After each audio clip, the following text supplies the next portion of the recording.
के बाद बहुत बड़ी सौगात एक जो छत्तीसगढ़ को मिली है वो एनएफएसयू के कैंपस का है, नेशनल फॉरेंसिक साइंस यूनिवर्सिटी।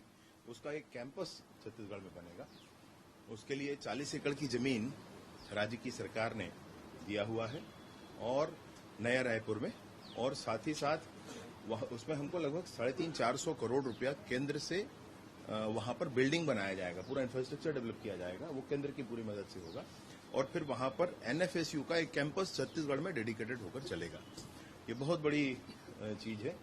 3 जो नए कानून आए हैं हमारे, बीएनएस, बीएनएसएस और भारतीय साक्ष्य अधिनियम, ये तीनों ही जो कानून आए हैं, इन तीनों कानूनों में 7 साल और 7 साल से अधिक की सजा वाले अपराधों में फॉरेंसिक साइंस का बड़ा महत्व है उसका, और इसलिए बहुत सारे फोर्सेस की, बहुत सारे इसमें मैन पावर की जरूरत है।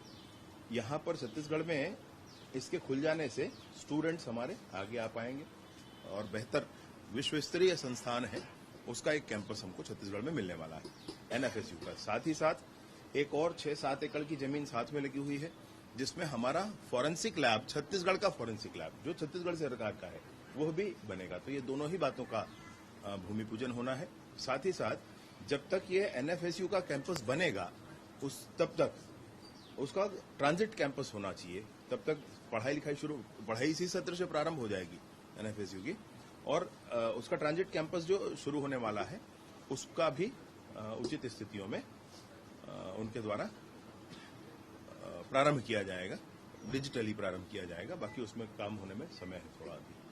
तो इस नाते उनका आना है, साथ ही साथ बैठकें हैं, प्रशासनिक बैठकें हैं। दूसरे दिन किसी कैंप में भी उनका प्रवास है और कैंप के प्रवास के बाद फिर वो दूसरे 23 तारीख को वापस जाएंगे।